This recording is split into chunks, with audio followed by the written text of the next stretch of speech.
Cutting का मसला है इधर, और नोटिस हम दिए गए और 7 दिन का किए गए। हिसाब से अपने 7 दिन की मोहलत दी थी आप लोगों को, इसमें 2 दिन तो निकल गए, 5 दिन बाकी रहे। 5 दिन में क्या करना है अपने, क्या नहीं करना, इनको बोला है इनके हिसाब से जो बताओ रास्ते पे चला है। क्योंकि ये जो कटिंग आई थी ये सब मेंबरों ने वहाँ पर जो रुकाई है, मेरे सामने मैं हाजिर था वहाँ भी वहाँ, और ये लोग ने जो रुकाई है इसके लिए ये बताओ वो रास्ते पर चलेंगे तो अपना इधर बहुत ये मिलेगा। इसके लिए खाली साथ सरकार की जरूरत है, दूसरा अपने कहीं करना नहीं है, न कायदेसर में करने का। जो अपने बताइए इसका दौड़ा दौड़ी अपने करने की है। वहाँ औरतों की हिम्मत से, औरतों ने वहाँ पर हिम्मत करके ना औरतों के हिसाब से सब बताया है। वहाँ तीसरा कौन से हिसाब से किसरा मिलना है, क्या बात करनी है, वो सब बताएंगे अपने। हमारा नाम कौसर अली सैयद है और हम लोग यहाँ पर एक हमारी आवाज़ करके एक सोशल मूवमेंट चलाते हैं, जिसमें अब 2 साल पहले पानी आंदोलन का हमने यहाँ फतेहवाड़ी और जुआपुरा के अंदर एक पानी आंदोलन किया था। तो बहुत सारे लोगों को उसमें हमने जोड़ा था और मकानों को तोड़ने की नोटिस दिया था सरकार ने। उसमें 3-4 एरिया थे और 200 से ज़्यादा जायद मकान थे। तो उसमें भी ऐसा हो गया था कि 3 नोटिस आ चुकी थी और 7 दिन में खाली करने को बोला था। लेकिन वहाँ की जो औरतें थीं और जो लोग थे वो इतने मक्कम थे कि उन्होंने बोला था कि हमारी जान चली जाएगी लेकिन हम मकान तो नहीं तोड़ने देंगे। इसलिए जैसा आदमी सोचता है वैसा होने लगता है। तो अगर आप ऐसा सोचोगे कि अब तो यानी संकट आ गया है, मुश्किल आ गई है और भाग जाओ, तो आपका घर टूट जाएगा। लेकिन अगर आपने सामना किया, डट के सामना किया और उनको बता दिया कि हम यहाँ से तो जिंदा जाएंगे नहीं, हम पे बुलडोजर चला दो लेकिन हम खाली नहीं करेंगे। उसके लिए थोड़ा सा ये पहले तो हमको ये काम करना होगा कि कॉरपोरेशन में जिन लोगों के मकान हैं उन लोगों को वहां पर कौन रहता है कॉरपोरेशन को पता ही नहीं होगा। आपको नोटिस बिना नाम की पहले चौंटा गए होंगे आपके यहाँ पर, फिर हाथ से लिख के भेजी होगी नोटिस। तो कॉरपोरेशन को पता नहीं है कि ये मकान के अंदर कौन आदमी के पास पोजीशन है। तो सबसे पहले इस नोटिस का जवाब देना होगा वांदा अर्जी, है ना। अगर आपने वांदा अर्जी नहीं दिया तो कॉरपोरेशन समझेगा कि हमने 7 दिन का टाइम दिया था और ये टाइम पूरा हो गया और आपने मान लिया कि आपका मकान तोड़ना है। तो सबसे पहले लड़ाई जो है वो ऊपर से लड़ी जाएगी। और कानून है, हमको संविधान ने अधिकार दिया है साफ हवा, साफ पानी और राइट टू होम, जिसको राइट टू शेल्टर कहा जाता है। आपको ये बता दिया गया है कि आपका घर उजड़ेगा नहीं अगर आप कोई आशियाना बनाओगे। कानून का नियम ऐसा है कि कोई जगह पर आपने कब्जा कर लिया और 20 साल तक किसी ने उसमें वांधा नहीं डाला तो वो बाय डिफॉल्ट आपका एडवर्स पोजीशन का राइट आपको सरकार देती है। दूसरा कि जो 35 वार से कम के मकान हैं, वो मकान अगर 10 साल तक आप वहां रहते हैं, ऐसा अगर आप पुरावा दे दो तो आपकी किसी के माइकल लाल की हिम्मत नहीं कि आपको वहां से हटा सके। जिसके लिए आपको इलेक्ट्रिसिटी बिल है, टैक्स बिल है, पंचनामा भी है। 10 लोगों से मिलकर कर दो कि ये 10 साल से यहां रहता है, भले लाइट बिल आपका नहीं है पुरावा, लेकिन गवाह है कि 10 साल से रहते हैं, तो आपको प्रोटेक्शन मिलेगा एडवर्स पोजीशन का। दूसरी बात कि कुछ एरिया को अगर स्लम डिक्लेयर कर दिया जाए कि ये एरिया स्लम है, तो अगर उस एरिया को डिसमेंटल करना है, डिस्प्लेस करना है, डिमोलिश करना है, तो उस जगह पर आपको दूसरी जगह पे वैकल्पिक जगह मिल पाएगी।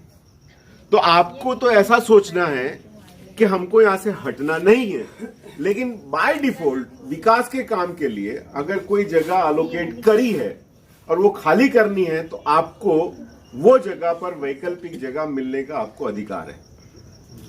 ठीक है, इसे घबराने की कोई दूसरा कोई नेता या कोई सोशल काम करने वाला आदमी आपको ऐसा बोल दे कि आपका मकान तो टूट जाएगा, तो समझ नहीं जाने का कि टूट जाएगा।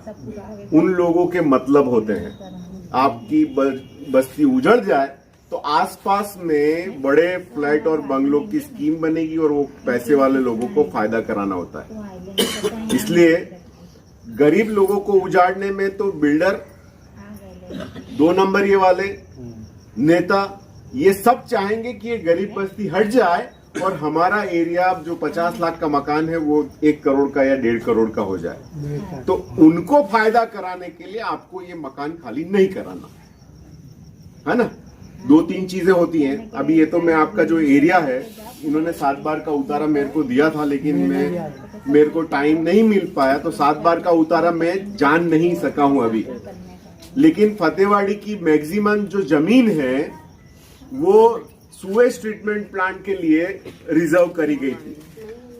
तो उसमें भी कानून ऐसा है कि अगर किसी किसान के पास से कोई रिजर्व काम के लिए, सरकारी काम के लिए अगर जमीन आपके पास से ली जाती है तो 10 साल के अंदर उसका हेतु जो है वो बजा लेना पड़ता है, उसका डेवलपमेंट कर लेना पड़ता है।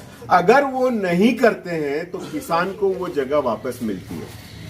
पर यहाँ के जो बिल्डर थे, अंड संड पैसा लगा के गरीबों को मकान पहना के और वो भाग गए पूरे जुहापुरा के अंदर। यानी नहीं बिकेगा, नहीं टूटेगा, आपको ये मकान ले लो, आपकी जिंदगी की गाड़ी कमाई उन लोगों ने हजम कर ली। अगर ये तुमको तो 7 बार का उतारा दिया था ना कि ये तो हमारी जगह है, इस पे कुछ नहीं होगा, लेकिन सरकारी जगहों पर मकान बना बना के गरीब लोगों को उनकी जिंदगी की कमाई उन्होंने यानी हराम कर दी, पानी कर दिया उस पैसे का। तो ओरिजिनल गुनहगार कौन है? तुम नहीं, जिन्होंने मकान लिया है।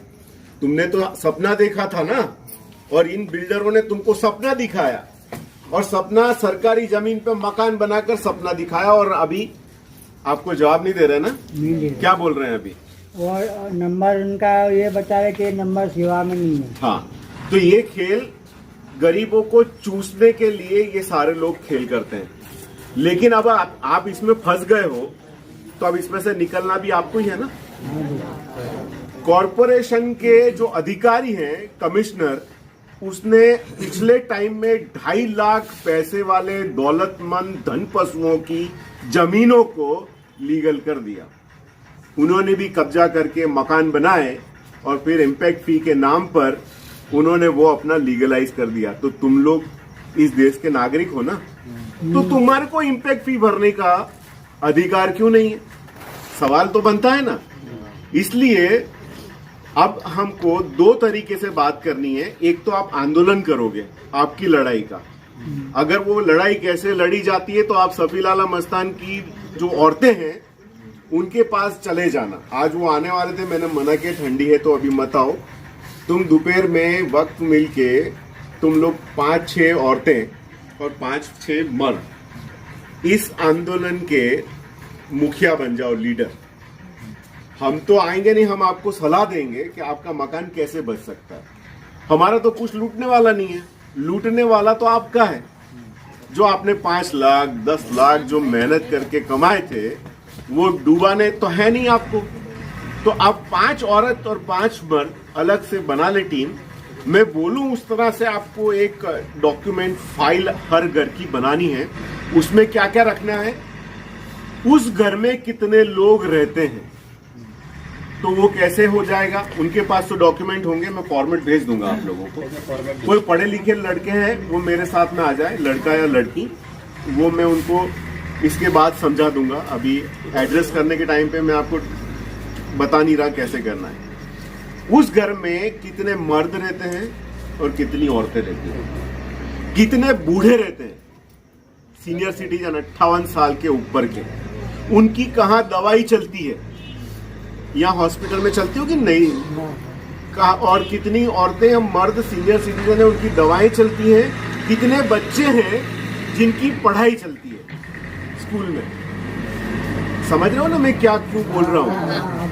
ये सरकार को हमको गुस्सा भी करना है और सिंपैथी भी लेनी है कि अगर तुम यहाँ से 200 लोगों के घर अगर डिस्प्लेस करते हो तो तुम कितने लोगों का भविष्य बर्बाद कर रहे हो, जिसमें 50-100 बच्चे होंगे जो पढ़ाई कर रहे होंगे आसपास में, जिनके घर उजाड़े जाएंगे, वो बच्चे पढ़ नहीं पाएंगे। तो ये एक पॉइंट अंदर आएगा। जो सीनियर सिटीजन हैं जिनकी दवाओं का ट्रीटमेंट चल रहा है, उनका क्या होगा?